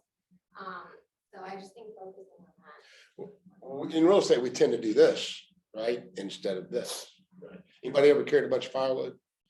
You carry too much firewood, things just start falling off, right? But if you carry the right amount, a smaller amount, then you, it all goes with you. So that's a great point. I guess mine was like the qualifying the leads, like the A plus, A, B, C, O, and D. Because that's one thing I've been struggling with is qualifying them and like where they should go. Because my background's in digital marketing, and so like what I've been trying to do, like I run a lot of like ads, online ads on Facebook, Instagram, Google ads and stuff like that. When those ads come in, like even like just qualifying them as like, oh, I think is difficult. I've been trying to qualify them like, or classify them even like into smaller categories, like first time home buyer or looking to sell or something like that, to make it a little bit more like specific. Because I send out information to the first time home buyer, then I send them information about buying your first home and what's some important things to look for. So I think I need to be better about that and be coming up with a process for that. No, that's awesome. Becoming a little bit more in depth, of just like the O, but like, Whether you move them to a C or a D. yeah, I see, Yeah. like how, yeah. Getting them in that pipeline, understanding where they are in that pipeline. First time I heard this, the absolute most amazing and most freeing thing I heard when he said was, have a D category, people you delete. And I think that really gave me permission to get rid of some things in my life and people in my life that were causing me problems. That was really important. I applied it to my own personal life. I have friends that now I sort of build and qualify my friends by this too. So I'm not deleting them. Well, I like the quality over the quantity, and I'm excited to look at the address change cards and the housewarming party invitations. Yeah, those are See awesome. what those Yeah, look and that like. resource centers is huge. I think when you like now people focus on like trying to, you know, do Zillow and online leads and sources and stuff and just trying to get clientele from those sources. But like if you really do pay attention to the people that are about you and show what you have to offer, and you are just not just a real estate agent, like you're a resource, you're a friend, like those are the people that like are always about you, giving you like, you know, just telling everybody. So just being on those people and building relationships. Finding out the people you like spending time with. Generally, I mean, he talks about jackasses refer other jackasses, and it's true. So if you have somebody that's painful, they probably hang out with other people that are like-minded like them, so they're probably Yeah, I think I like, one thing I love that he recognizes the jackass. I mean, I feel like we deal with that on a day-to-day basis, just in general, not even just in business. But I also like the way Brian Buffini, like, no matter all the other resources or technologies out there, it's kind of like how I grew up in just small town America. Like, it's just inviting people over to your house and having a beer. Yeah, focus on those people. That your friends want to see you succeed. A lot of people get in this like, man, I don't want to ask my friends for business. And you know, there's a very irritating way of doing it. And then there's just the natural way of spending time with somebody and they want to see you succeed. You have a friend that has a business, they own a restaurant, go to that guy's restaurant because you want to see them succeed, or the food's good, and that's just the whole situation. I had the same idea that you had, was the permission to delete people. That has been kind of scary to me. I'm like, I'm losing an opportunity, but I'm really not. Then you're When improving your listening life. to that is like, I'm worth more than this, and I'm wasting time on this person, so. Definitely improving your life when you know, sometimes I tell everybody when you have people that work for you, right? Firing somebody is like hiring two people because they take up so much of your time. And it's the same thing with the client. Firing a bad client is like getting two new ones because you have so much more time in your life because they just drain you. And one of the reasons I left my old brokerage, because they got a lot of corporate referrals, and while my broker is awesome, and he would back you up 110% if he said, look, I'm not working with this jackwagon anymore. It hurt the team because, oh, that's something you didn't close, and I just made too much Navy. I want to hurt the team. I can't fire him. But the biggest thing I took away today was the quality is directly proportional. The quality of the lead is directly proportional to the quality of the source. I mean, you're going to spend $500 on 100 internet leads or $500 on your 5 friends and people who give you referrals. It's so much more genuine too, like, Oh, you yeah. know, these leads you get online, you don't know, they don't wanna talk to you, half of them are just clickbait. And What's it's the- like, oh. Clickbait, love it. Carrie? Face to face. Yeah, what's the referral close rate on internet leads? It's like less than 1% or something like that. I mean, $500 on just a general thing will probably generate you maybe 100 leads. and maybe if you're lucky, You'll get one one closing, close. right? After And- how many hours? Take $500 and throw a client appreciation party and have a bunch of people over that you like, your past clients over. It'll probably generate 2 or 3, and the 2 or 3 that it does generate will more than likely close. And even if you don't, I mean, still, we should have more fun. Just like focus on your social media and just posting daily and not be like obnoxious, but give them value on your Facebook. That's what I do. And literally when I run into people I haven't seen in years, they're like, hey, and they're like, yeah, I want to buy a house. Like that's literally the first thing they say. Like they initiate the conversation. I don't even have to be like, oh yeah, like I'm a real estate agent, blah, blah, blah. Like they literally start the conversation because they know that's what I do. So. Y'all heard him talk about a secret agent today, right? And I heard Carrie back there laughing because how many times have I said that? A lot. That don't be a secret agent, right? So people don't know what you do for a living, they're not gonna come to you. I can name 100 businesses in Hampton Roads that probably none of you have ever heard of, and they are the top of what they do. The reason you've never heard of them because they have no marketing or anything else in place, so we don't hear them. And when we're talking about talking to our database and we're talking about Bill Sorton qualifying and spending time with these people, they are our marketing. They're going to be doing our marketing for us. That's who is marketing for us. Look, you can have 100 people in your database, but you can't make a living off 100 people. But statistically, everybody knows about 295 people. Statistically, that's who you're on a yearly basis. That's how many people you're exposed to as an individual. So if you have 100 people in your database and they're a raving fan of yours, now your database just becomes 29,500 people. Okay. Because these 100 people are always looking for those trigger words because you taught them these trigger words, right? Divorce, marriage, kids, job, transfer, move, all of those things have a possibility of real estate, right? And if everybody in your database understands that and they understand that and anything comes up with real estate, if you've got the #1 spot in their mind, the #1 spot from Google, right? Google, if I told everybody in here to go search the internet right now, you'd all say Google, right? Watch this. Angie, when I say go, I'm going to ask you a question. I want you to name as many products in this category as you possibly can. You ready? You ready? Here we go. Sodas.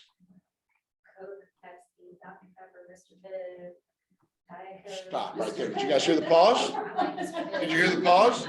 She named 4 things, so she's a little above average. And then she paused, right? So what that means is simply this, is that first one you named was Coke, right?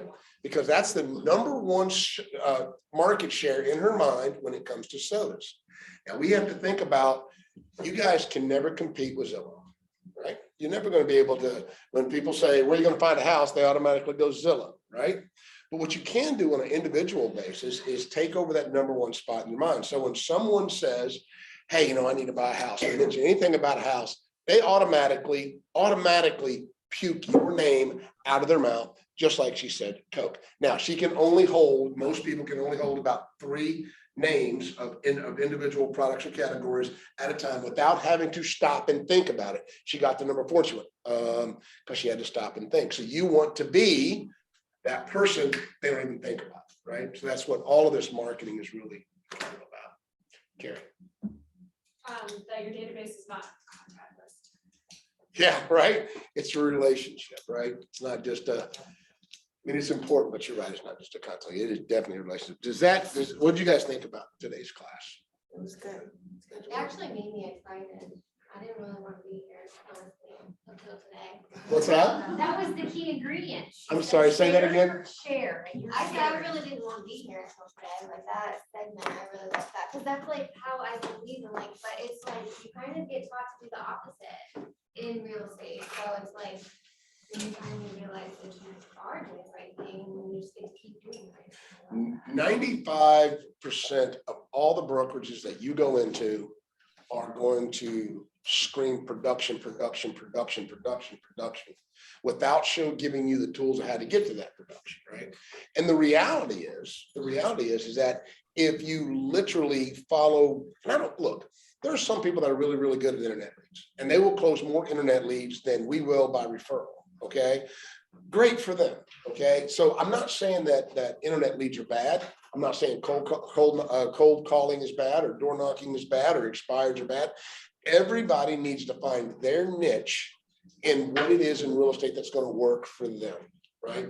I just happen to believe this is one of the best ways. Now, if you've got a really good follow-up CRM, you sprinkle in there some internet leads so that those people become C's or D's, and hopefully down the line, some of them will become A's and things. That's a really great way to do it. All right.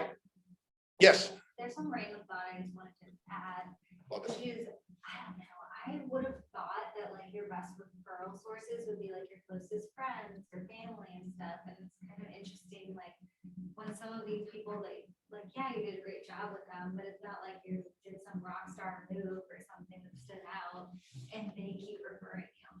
So, I don't know, I think it's interesting to maybe like try and stay on top of line with all of those people so that you can figure out who those random ones are that you wouldn't thought of. It really boils down to, and you make a great point. We can do an okay job, right? And still get a ton of referrals from that person because we develop a relationship. In the medical industry, right? The doctors that get sued the most are the ones that are the best doctors. Let me explain that phenomenon to you. You have a doctor that comes in and he's got this awesome bedside manner, and he just makes you feel so comfortable and so warm, but he doesn't know as much about medicine as he should, and he makes mistakes.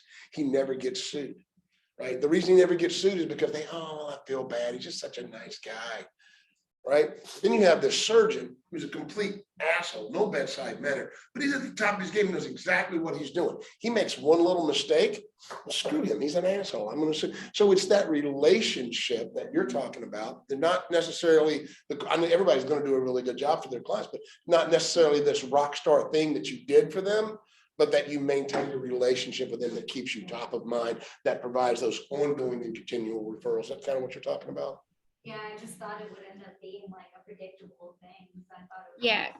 Sarah, have you seen that meme where it's like a client will become a friend or quicker than a friend will become a client? You know? I saw it the other day. Yeah. Say that again, Alyssa. I like that. It said like a client will become a friend quicker than a friend will become a client. And it's true. It's like, I think what she's saying is it's like surprising when you're going through and like, I never thought about like organizing them or like ranking them, I guess. But the people you'd think would be at the top are like not, you know. Very good. Thank you. I keep looking up there for the voice, but a picture of that is throwing me off. On that note, like the person that has referred me more has had more problems with her house than anyone else. Yeah. And it wasn't like her house, it's in North Carolina, it's a community septic issue, if anyone watches the news. But it's been like a horrific time, but she got her house exactly where she wanted to be. And once they deal with that, she loves it. She loves her house, she loves everything. And she sent me more people, but she is like suing people. But I did everything that I was supposed to, and I kept up with her, like, and I feel like she should hate me, and I didn't do it. Like, none of that information was out there when it was happening or whatnot. Reflect on you. Yeah, exactly. I would have been fine with that. I get it. I'm not referring anyone to that neighborhood until things are fixed, but she sent me more people, and it's mine, like. It's because you never walked away from her. So, It's because you never walked away from her. You were a client advocacy for her. She called you, no matter how bad you knew that phone call was going to be. If she's having problems, I bet you still answered the phone. And I bet you still talked to her. And I bet you still tried to help her work through it. And that's the reason, right? She came and did laundry at my house. And we weren't friends before that. Like, it was just like, please let me help you. I feel so bad. No, that's awesome. Yes, Alyssa. Can I tell them about Nick? You can.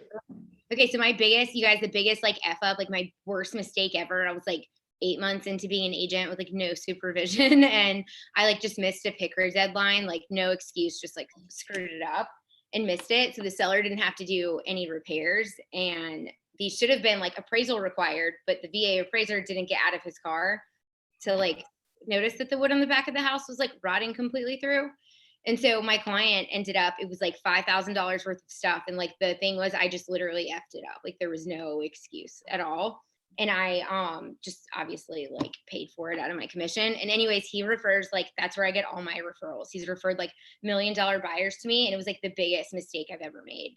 But I think what you said is true. If you just like, you know, accept, respond, or try to help, you know, I guess the difference is that was my fault. Like I think I had like 5 closings from him last year alone. It's okay to make a mistake, right? Yeah. It's how we handle those mistakes that makes all the difference in the world. Yeah, and he didn't sue me. Make those mistakes, right? All right, so I'm gonna give you guys an option. The next part of this class is accountability partners. And so it is something that you guys have talked about a lot. So if we're gonna do accountability partners, everybody okay with having an accountability partner? Somebody you're gonna be reporting to throughout the week. Everybody okay with that?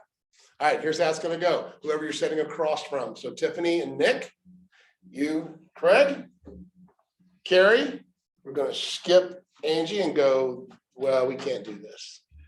We gotta keep, we don't want you guys on the same team, right? So let's mix that up just a little bit more. Tiffany, right there. Okay, you guys need to swap information afterwards. You, Carrie? You and this Chris, right? Chris. Alyssa, I think that means you're with me. We're gonna put Sarah and Alyssa together because you guys are online together today. Yay! I'm excited. Me too. Not here today, but they are. I need, I like your head. They got Ricky. I need to get it redone because I have long hair now. That was a year Everybody and a half raise- ago, everybody and I put a haven't hand cut in my the air. hair since. Everybody put a hand in the air. All right, it is going to be Carrie and Chris. Put your hands down. It's the only way I'm gonna be able to do this, all right? It is gonna be Sarah and you, Allie, put your hand down. It is going to be Yvonne and Sydney. We're gonna put, We're good. you guys are good. So that's gonna put Craig and Nick. No, they have people. We have missing, Shayna and AJ not here. And they How many? work together anyway. Not here. Okay, well, those are gonna be the only 2 from the same team that are partnered up. Well, I can have We'll Rick run with up to- one of them. What's that? My son Rick, we can team him. up. Okay, work that out. I love this. AJ. Angie? That's me. You don't do me All right. So, It's actually the hardest one to so take me and out. Nick, and then we did one. Shayna, we have Shayna, she needs a partner. So her son and AJ, but Shayna needs somebody. Who is it? Shayna. Shayna. Nick, who are you with? Me. Great. Great. Add them into this group. There'll be that'll be a group of 3. And who's it, Sheena? Shayna. Everybody know who your partner is. Get the information from them today before you leave, okay? Don't leave until you get that information. All right, so here's what I want you to do right now. I want everybody to get up out of your seat and move next to your partner. Alyssa and Sarah, I want you guys to mute your phones and call each other. Okay, mute the thing and then call each other. And what I would like for you guys to do very quickly is I want you to get with your accountability partner, whoever that is, sit down with them right now, right next to them. She comes over here. Yeah. No, I'm coming up here. Man, I'm not going to trust me on that, She's already with us. but I want that to be the last name. Oh, yeah. All right. All right, here's what you're gonna do. You're just gonna pair up and I want you to each go through the mayor campaign. And I want you to look at the other person just like they are your client. And I want you to ask and go through. The mayor campaign is super, super simple. Me and Angie will demonstrate. How's that? So me and Angie just having a conversation and I get to the point where I'm gonna ask this question. I go, you know, Angie, if you knew somebody was buying or selling a house, or if you were buying or selling a house, do you have an agent or a real estate realtor that you refer them to? No. Oh my God, I'd love to be that person. That's great. You know, every month I send out a lot of information about real estate and really just some really dynamic information that I'm you know, I have access to now that I'm in the industry. Can I send some of that to you? Would that be something you'd be interested in getting? Of course, Oh. sounds good. Great. Well, look, how would I send that to you? How would I get that information to you? I never check my emails. You can text it to me. Oh, great. What's your text number? What's your phone number? 288-7306. Wonderful. There, you can get that number out. Well, you know, some of this information I do have, it's in hard copy. I get it in every month and I have it printed up for my clients. Is there some place I can send that? I'll give you my address. Oh, wonderful. Great. That's great. And you said you never check your email? No. Okay, wonderful. Then we won't worry about that. But if I did need to send you something via email, because I get it electronically sometimes, how would I get that to you? I'll give you that. Wonderful. I just got all the information, right? And that's just a very simple merit campaign of asking who they are and what they do, and then being able to ask those follow-up questions to get the rest of that information to get them into your database, okay? Then you start the relationship from there. So just take a few minutes, swap back and forth, and just go through those questions.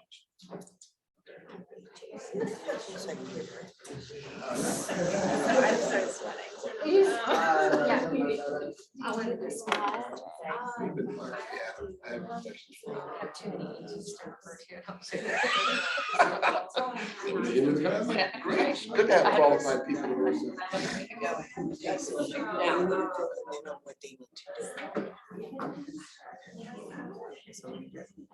to listen. Yeah.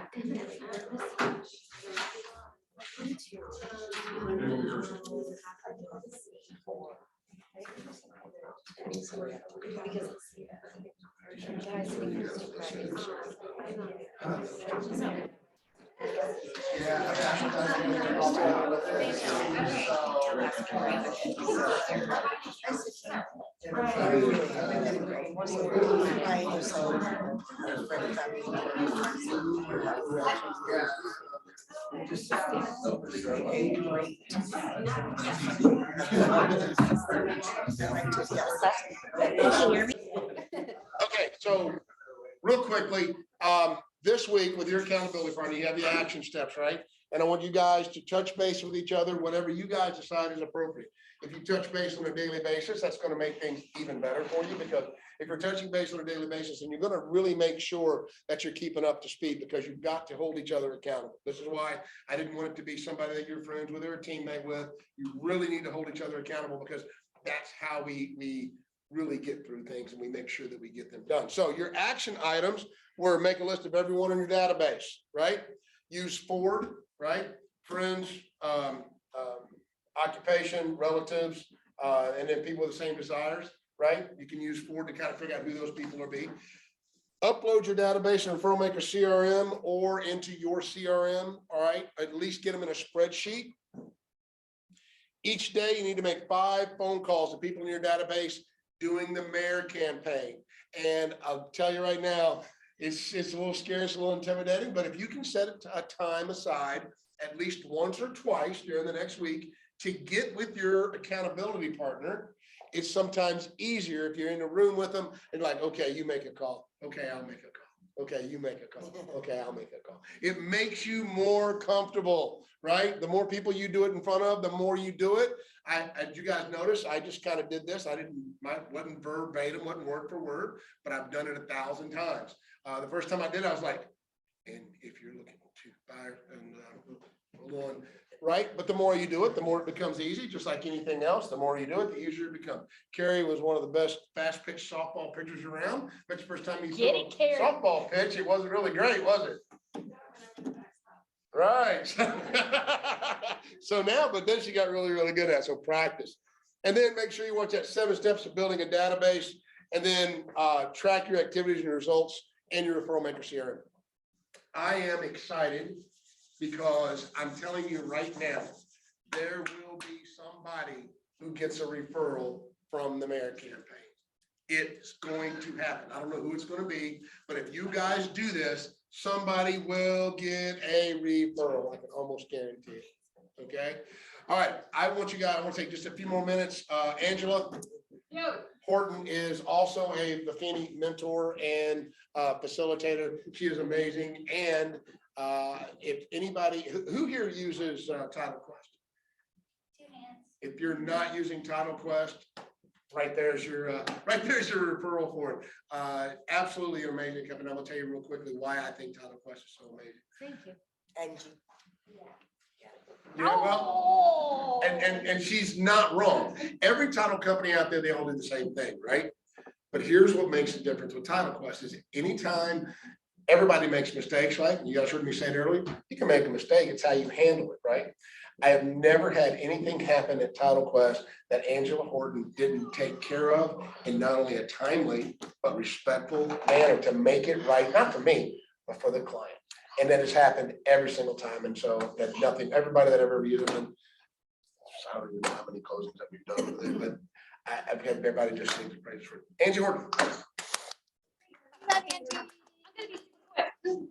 Because I know you guys want to get out of here. I appreciate all the attention y'all gave. There's just a couple of things I wanted to mention. I like to do this thing when I see people I've never met before, meet people. So the facial technician that I'm going to, that I went to 7 years ago, just went to her. I do this thing with people, her, for example, is she asked me what I do because I just kept probing until I got to the point where I know she's going to just ask me what I do. She didn't remember. And one of the things that I asked her after I told her what I did is I said, do you have a real estate agent that you know, if you were ready to list your house or buy something, do you have an agent that you know who to go to? Who's your go-to agent? This lady owns her own salon. She has tons of, like she's the owner and she's got salon stylists there. She does facials all the time. She's the head tech. And she was like, well, I don't know. I'm like, what the? She's a stylist. She owns the salon. And I said, so if you were ready to list your house right now, you don't even know who you'd go to? She's like, no, I don't have one. So there's so many opportunities. There's 8,000 plus real estate agents in Hampton Roads. If you, let's flip the roles. If you had a stylist that did the same thing we should be doing to our database to you personally, they sent you a text message every month, just saying, hey, how are you? Just checking on you, you know, created a relationship with you, sent you mailers quarterly, just so you could have some information about things going on in the salon. Also same thing for guys for barbers. If you just had a barber that just checked in with you, did a pop by, you know, dropped something in the mail to you, did something that made you think about them. If you were ever just out and about, they'd always be, like he said, top of your mind. So that's how easy it is. Nobody does that stuff. So that's how you set yourself apart. You just have to stay in touch with people in the gentlest of ways. And then the other thing, what's up, girl? You want to say something, Alyssa? No, I don't. Sorry. Sarah and I were just finishing ours because we didn't realize that you guys were talking. We were just catching up. I saw you moving your hand. I knew I was missing something. No, you're good. Anyway, so the other one is everybody have AirDrop. Everybody know how to do AirDrop. If you don't have an AirDrop, like even an Android or something, I want to text you my contact information. I want to text you guys the expectations list. So I love my phone. I'm a techie person with my phone, but I'm wrong techie person with the computer. I took a picture of the first thing that we put up here, and then it creates into a text. So then I just, you know, formulated a nice little version of everything that we did today at the beginning. So I want to AirDrop that to everybody. So if you're ready, I want to send it to you. Everybody ready? Who's got their AirDrop on? I do. I should. Sweet beans. Is that only if you connected to the Wi-Fi? No, it's your own phone. Yeah, it's your own phone. Other than that, I'm done after I did that. And then I want to send you guys my contact. So I'm gonna do my contact first. Okay, because I think. All right. I can explain it, but it won't be the same. Are y'all ready? Tell me if you're ready. I'm not ready. I'll also send today's thing out with a link. Once I'll upload it to YouTube or a private channel. Please don't share it because it's proprietary and Brian Buffini would kill me. But I'm going to get it out so that anybody that was here today can see it and you guys can review it this week. Then after this week. Cool. May 2nd is our last class. So I want to know if you guys want to, after class is over with that day. Heard of AirDrop. May 2nd, right? Cinco de Mayo kind of time frame. So if you guys want to go over to Cantil Laredo afterwards, I'll make reservations for all of us. Or if you guys want to have a big get together here, we can all just kind of pitch in and do it from there. So what would you guys like to do? The week before. So. Is that when your baby's? I'm due to 7. Oh. Lord only knows when this child's going to come out. I'll send out an email to everybody and we'll kind of talk about it online, what you guys want to do for kind of our last day. It'll be fun. So I only got 3 people on there, so if there's a way that I can get you, everybody else something separately, I can do that. Andy, I will send you, Okay, good. I got it too.